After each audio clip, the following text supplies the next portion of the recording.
Isang mainit na hamon ang nagaganap sa Senado.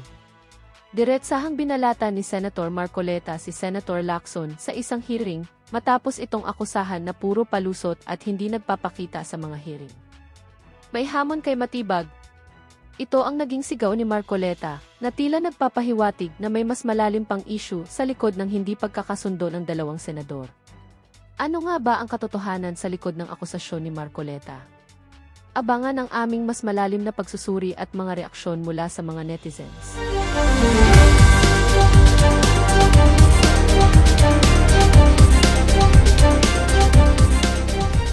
Malayo pa lang yung mga bumabanat sa social media. Dapat mapaisip na ho kayo. Yung bang mga bumabanat na yan naghihintay lamang na sila ibigyan ng pakinggan? Yung mga bumabanat na yan, kaya sinasabi yung mga sinasabi nila na yan, dahil bayad yung mga yan.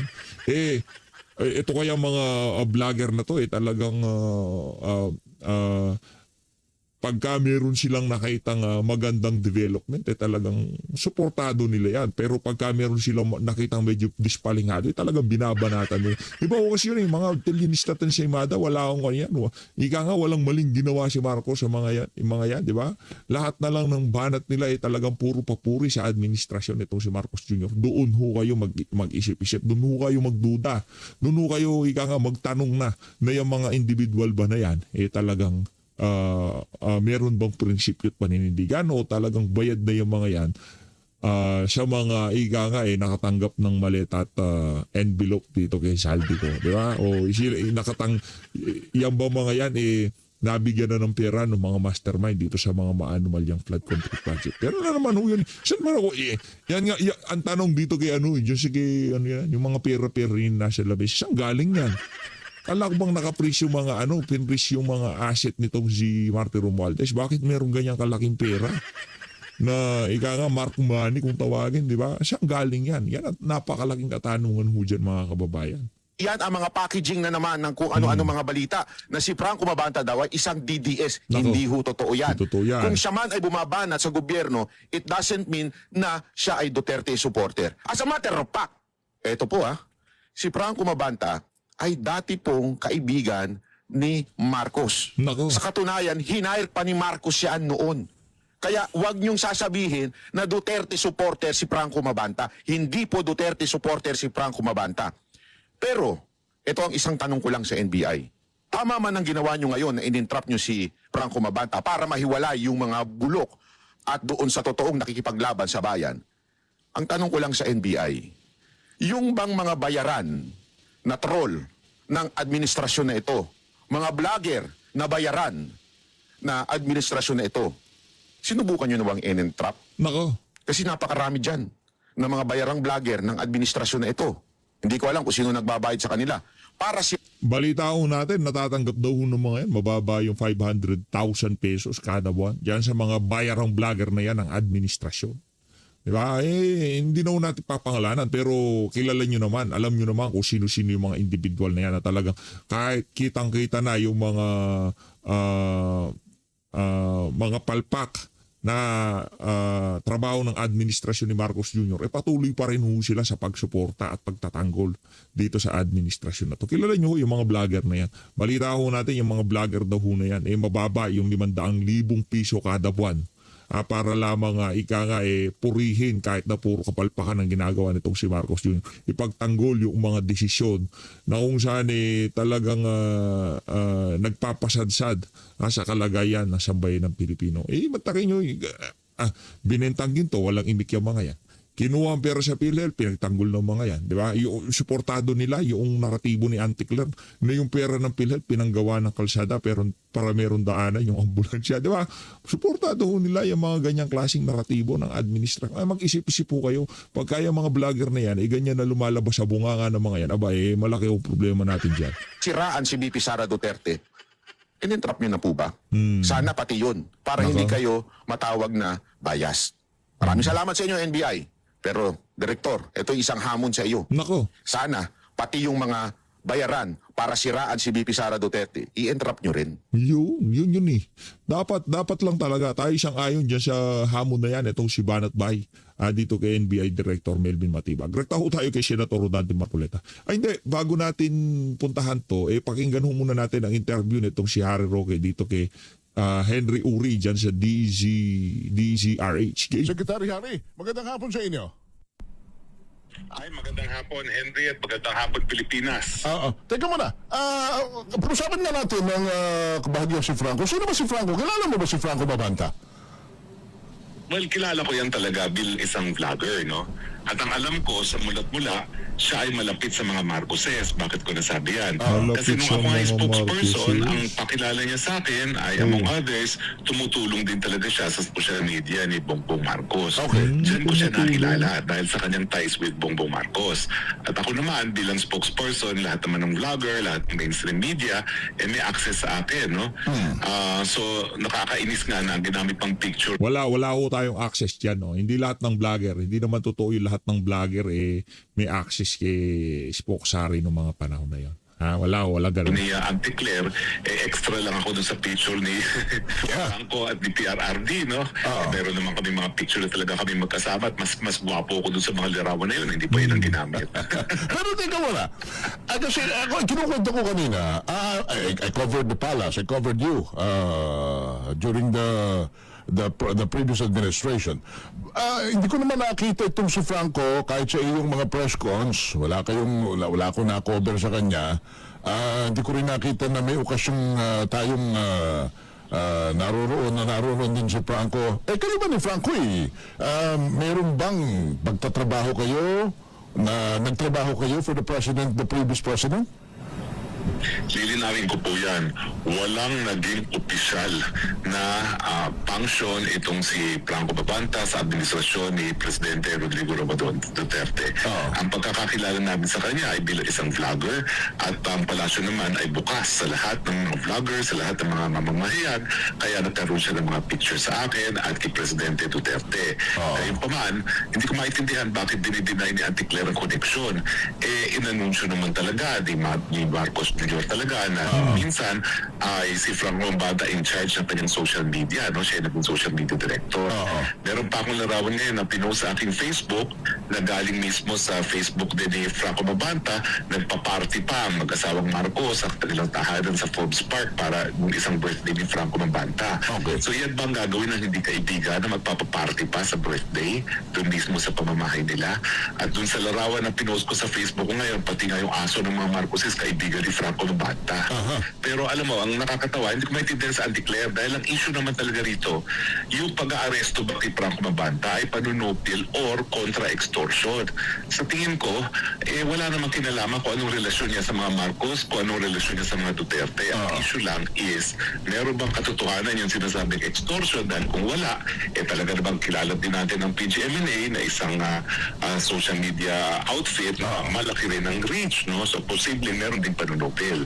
Pero, alamin natin kung anong ebidensya. May isa pa ako nakitang comment na the 75 million, kung yun ay galing sa pera ng mga Romualdez, naka-freeze na raw yung asset. Saan ang galing yung 75 million? Anong inyong obserbasyon doon?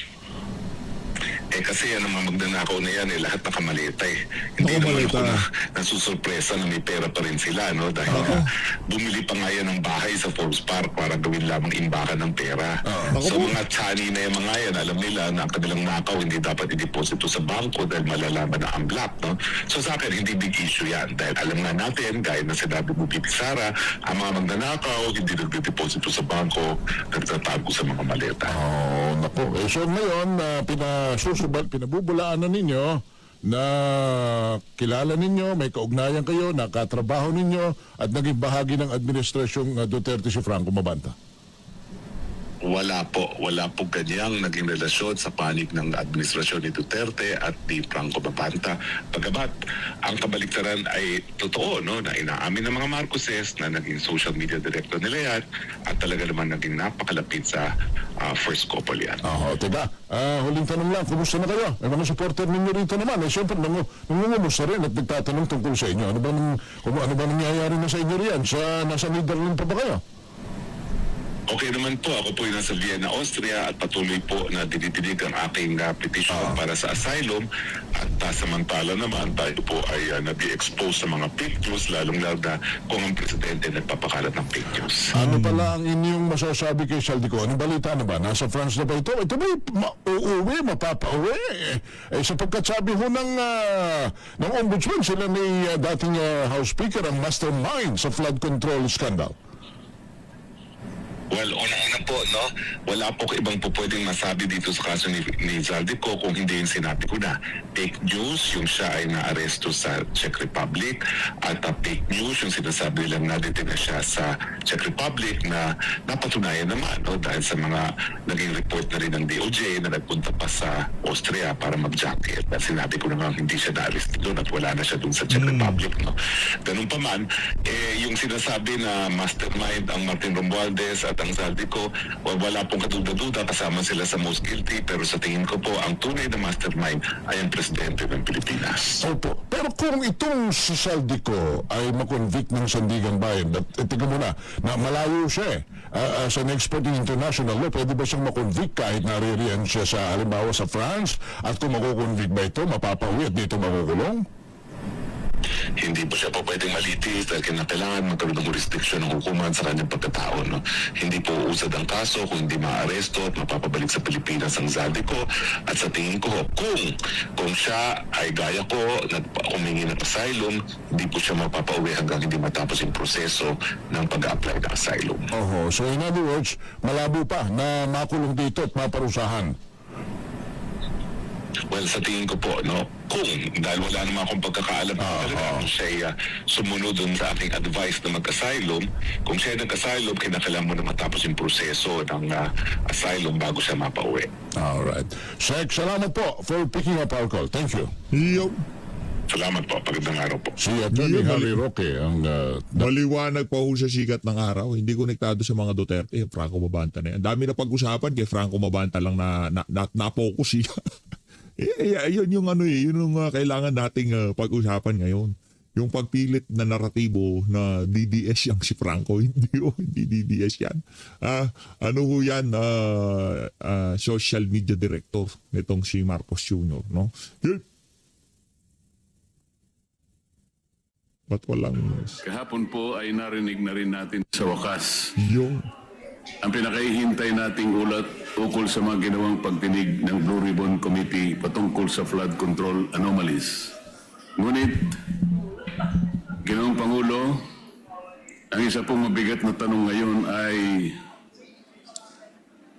hindi lamang kung anong laman nito, kung hindi paano ito iniharap sa sambayanan.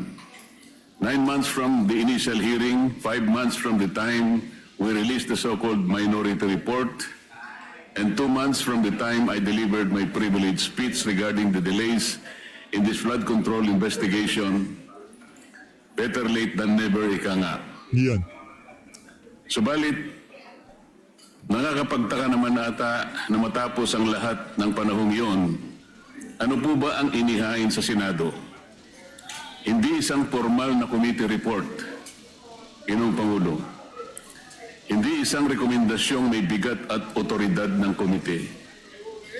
Kung hindi isang progress report na piniling ihatid sa pamamagitan ng privilege speech kahapon ng chairperson.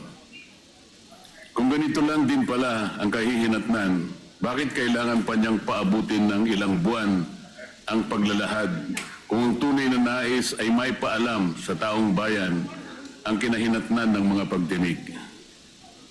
Kaya ang isa pong pinakamalaking tanong ng lahat ay nasaan po yung progress sa paghahanap ng bayan ng katotohanan? Ano na pong nangyari sa komite na siyang dapat nangunguna sa pagsisiwalat ng korupsyon at sa paghahanap ng pananagutan.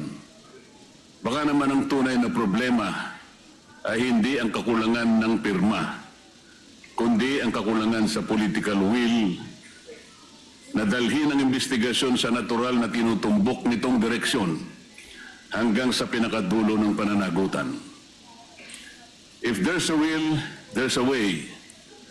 Bungad ni Senator Lacson kahapon. Kilala siyang magaling na investigador nung panahon niya sa kapulisan. Kung nanaisin niya talaga na tuntunin ang katotohanan sa pamamagitan ng ebidensya Kaya eh. na kanyang binigyan pa ng diin, dapat ay hindi niya tinitigilan o ipinagpapaliban ang mga pagdinig. Sinasabi niya na marami daw akong dahilan kung bakit hindi ako pumipirma sa partial report. Ngunit mas marami akong katanungan sa kanyang sariling mga dahilan kung bakit hindi matapos-tapos ang investigasyon ng Blue Ribbon patungkol sa bagay na ito. May mga napako at pabago-bagong desisyon tulad ng Abril 14, naka-schedule ang pagpapatuloy ng hearing sa Blue Ribbon Committee ngunit biglang ipinagpaliban. Ngayon naman, ang kondisyon sa partial report na hindi raw magpapatuloy, Ginoong Pangulo, ang pagdinig hanggat hindi napipirmahan ang partial report. Isa itong malinaw na pag-atras sa nauna niyang sagot sa akin nung siya'y direktang tanungin ko sa bulwagang ito, Ginoong Pangulo. Gaya ng pagtiyak niyang ipagpapatuloy ang investigasyon nang lumabas ang balita tungkol sa pagkahuli ni Zaldico. The quest for truth has been effectively hostaged by the whims of the chairperson who emphasized that he respects the decision of his members, but then said that there will no longer be any hearings unless and until the partial report has been signed. He also said that he wants a healthy discussion, yet won't accept any interpellations. Ano po ba talaga, Kuya? Senator Lacson is indeed consistently inconsistent, invoking transparency when convenient, but resisting accountability the moment questions are directed at him and his report. Yan. Mr. President, are all members of the committee mandated or obligated to sign committee reports? Ito kasi si Sen Dante, binola-bola mo pa na bilib ka sa kanya eh. Tinawag ka tuloy na wala sa hulog. Binola-bola mo pa kasi na bilib ka sa kanya eh, na wala na yung ganun eh. Yung wala daw, ikaw wala ka daw sa hulog, sabi niya. Yung mga ganyang klaseng tao kagaya ni Ting Lacson, di na binubola yan. Binabalagbag yan. Can members of the BRC be compelled to sign a partial report? There is nothing in our rules that say so, Mr. President. Because his statements appears to imply that the delay in the release of the committee's partial report is the fault of the committee members themselves. How can the chair say that refusal to sign is tantamount to blocking the committee report? Isn't it the minority who submitted the so-called minority report to awaken the committee chair in submitting the report that was long overdue? Siya ay iniluklok ng taong bayan sa posisyon dahil sa tiwala nila sa isang tinaguriang independent fiscalizer ng Senado. Kumisan nga, Ginoong Pangulo, ay na-associate siya bilang corruption czar, moral crusader, Mr. Clean, Mr. Clean, yan. Mr. Righteous, Holy Willy, Grabbuster. Ngunit imbis na gampanan ang kanyang tungkulin sa mamamayan, gumagawa pa siya ng isang imposibleng kondisyon, ang pagpirma sa partial committee report para lamang hindi ituloy ang pagdinig. Moreover, Senator Lacson is again spreading this false narrative na kapag hindi ka pumirma, hindi mo sinusuportahan ang pagtataguyod ng accountability laban sa korupsyon. Let's correct this false narrative, Mr. President. Hindi minamandato ng tuntunin ng Senado na ang lahat ng miyembro ng komite na pumirma sa bawat report na nilalabas ng komite. At the most of it, sumasang-ayon ka kaya ka pumirma. Yan. Oh, so tama let this yan be eh. a clarification. Diba? to the false narrative being peddled by the chairperson.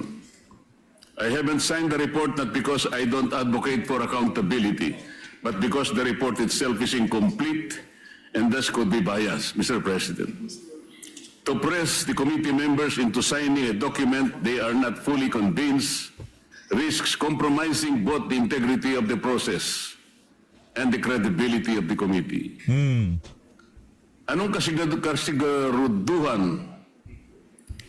kasiguraduhan Yan. ng mga miyembro ng komite na ang kanilang pagpirma sa partial committee report ay hindi gagamitin para tuldukan ang mga pagdinig at iwasan na ang paggawa ng matagal na inaantay ng taong bayan na final report. Anong gagawin o magagawa pa rin natin, Ginoong Pangulo, kung sakasakaling sabihin niya na tapos na ang pagdinig, total majority na ang nakapirma? It could be a trap, Mr. President. Bukod pa rito, Mr. President, may isang bahagi po sa nasabing privilege speech ang kumuha sa aming atensyon at hindi namin maaaring palampasin. Yan. Tulad nitong flood control scandal na patago ang atake. Ito pong slide na may pamagat na allocables at leadership fund na kanyang ipinakita sandali kahapon ay may imahe na hindi naman lubos na inilantad sa taong bayan. Putol, hindi buo, walang sapat na konteksto. Yan. At tila ba'y tumutukoy sa representasyong ito bilang humihingi ng mga proyektong katumbas ng 500. Whether it's 500 billion, 500 million, or 500,000. The big document tells a narrative that a certain Kong Marcoleta has this 500 allocation for the DPWH. At kapansin-pansin po, Mr. President, na tila hindi nakuha ng naturang slide ang inaasahang atensyon mula sa media matapos ang kanyang privilege speech. Okay. So yun ang sinasabi nitong si Pinky na meron siyang isisiwalat.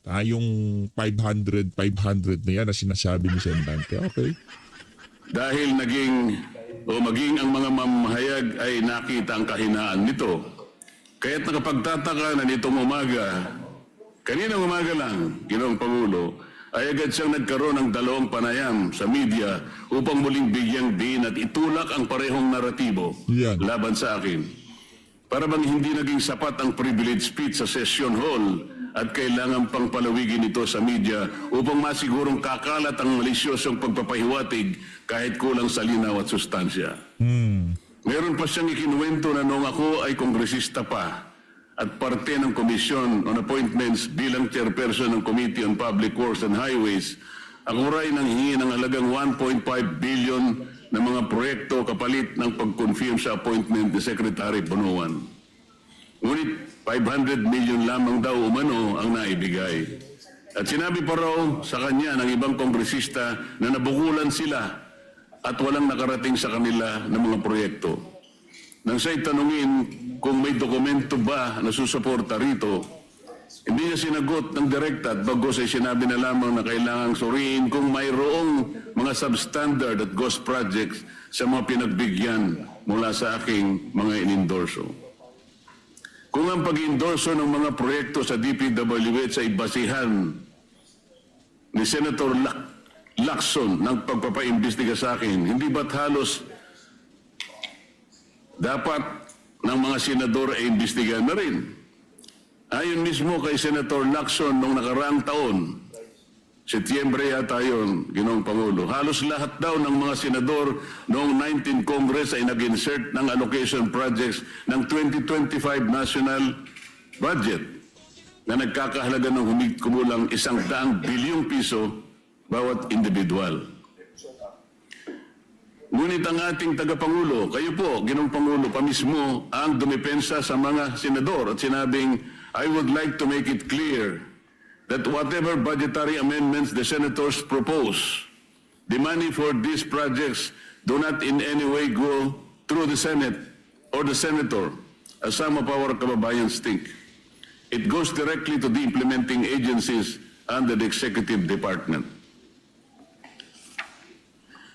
Sa dinami-dami ng mga pangalang nakaladlad sa kontrobersyang ito, Ang ilan pa ay tila maingat na iniiwasan ng ating chairman at hindi man lamang nabanggit ng direkta kahit paulit-ulit nang iniuugnay ng mga naglutangang testigo at ilang beses nang naidawit ang mga sinumpaang salaysay, sa mga sinumpaang salaysay. Talaga namang pilit na isinasama ako sa kanyang naratibo. Masyadong halata naman ito, Ginoong Pangulo. Ako na ngayon ang pinagtutuunan niya ng pansin. Dahil ba sa ako lamang ang nagsasabi sa kanya na gawin niya dapat ang trabaho niya, Mr. President?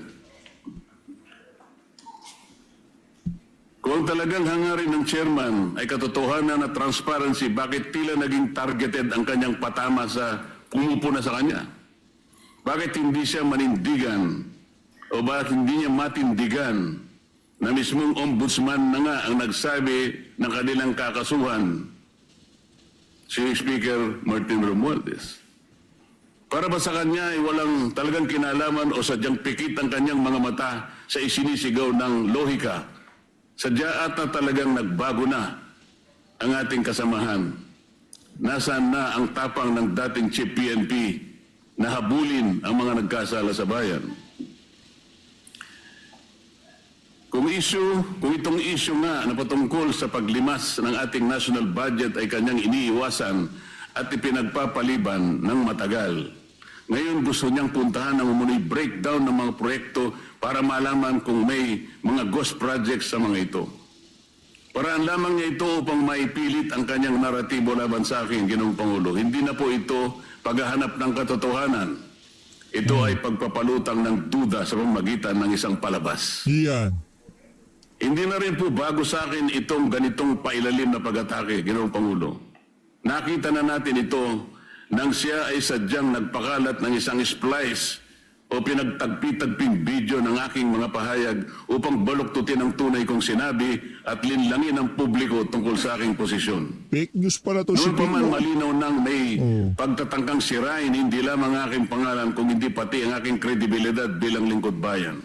At ngayon, tila inuulit na naman ang parehong taktika mula sa isang manipulated video noon hanggang sa mga pahapyaw na slide na naglalaman ng hindi kumpletong dokumentong ipinakita niya kahapon. Pareho ang pamamaraan. Magtatanim ng duda, magpapakalat ng kasinungalingan, at lilikha ng maling impresyon laban sa akin sa halip na harapin ang tunay na issue. Nakakalungkot pa na manggagaling ang mga gawang ito sa isa sa atin sa kapulungan ito. Hindi lamang nakalulungkot kundi nakagigimbal. Isipin sapagkat sila po ay binoto ng ating mga mamayan para gumawa ng mabuti para sa ating bayan. At mas lalong nakadidismaya pa, Ginoong Pangulo, na sa halip na gamitin ang kapangyarihan ng Senado upang papanagutin ang makasalanan at hanapin ang buong katotohanan, ginagamit ito ng ilan bilang kasangkapan sa pagtitibag laban sa mga hindi kayang patahimikin at pigilan. Ginoong Pangulo, bakit ako pipirma sa isang partial report kagaya ng aking pinahayag kahapon? Ang partial report ay unfinished report. Wala pong sinasabi na ang ating mga tuntunin ay kinakailangang magpahayag ka o mag-report ka ng isang partial report. Bakit po kinakailangan partial report and di pa final report? At paano po tayo magkakaroon ng final report, Mr. President, kung hindi po niya itutuloy ang mga dapat na ginawa niyang pagdinig? Napakarami po ang dapat na ipatawag, gaya po ng aking ipinag-privilege speech ng mga nakaraan, Mr. President. Ngunit ayaw niya talagang tawagin ang mga taong ito. Tila baga, meron siyang pinagtatakpan talaga. Taong bayan na po naghihintay, Mr. President. Hindi ba ang taong bayan ang pinagsisilbihan natin? Meron pa po bang tinitingnan siyang mas mataas sa taong bayan, Mr. President? Palagi niyang sinasabi, hindi ko raw po naiintindihan ang interparliamentary courtesy. Mabigat na paratang, Mr. President. Sinabi ko nga po kahapon ang interparliamentary courtesy ay kinapapalooban ng dalawang kapulungan. ang Kongreso at saka ang Senado. Paggagalangan sa bawat chamber. Ngunit bakit po itinatanghal niyan ay galang natin ang kabilang chamber, ngunit tayo mismo dito sa ating sariling bulwagan ay hindi ko nakikita ang tunay na paggagalangan. Alin bang mas importante, Ginoong Pangulo? Kailangan ba nating munang igalang ang ating kapitbahay, pero hindi natin igagalang mismo ang miyembro ng sarili nating pamilya? Naku, yari. Dito susukatin kung sino po ang merong dalawang standards. Nasabi ko po kahapon,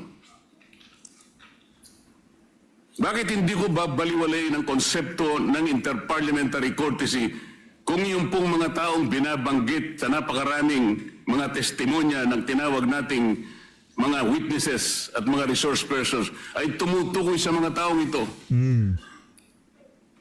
Gagamitin pa natin yun samantalang sinabi nga natin nilimas na nga ang pera ng bayan.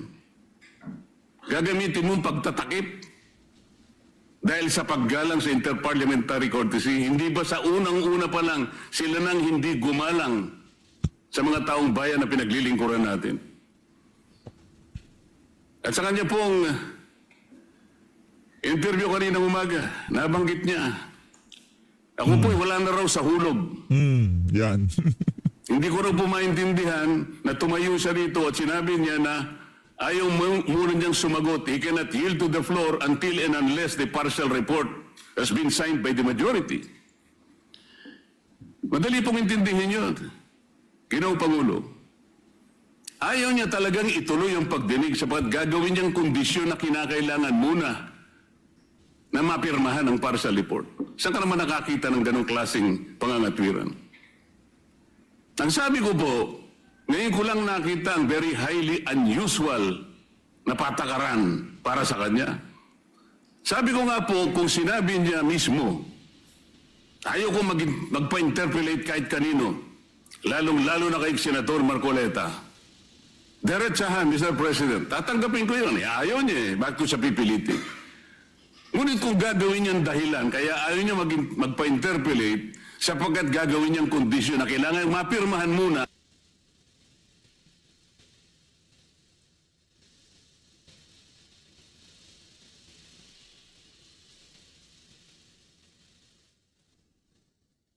report, ino-hostage niya ang taong bayan, Mr. Speaker.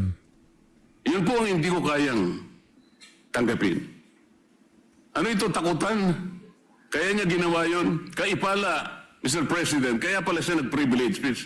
Hindi dahil sa meron siyang gustong sabihin, para ipakita niya yung kapirasong sulat na yun, may nakalagay, kung Marcoleta, 500. Yun po yung gusto niyang palabasin. Yun yung bago niyong sisiwalat. Kaya ganito na po tayo ngayon, Ginoong Pangulo. Bakit ko pipirmahan yung partial report? Isa po sa hindi ko matanggap-tanggap do sa partial report ay yung isa sa kanyang mga rekomendasyon tungkol sa sino ang mga taong dapat na ipaghabla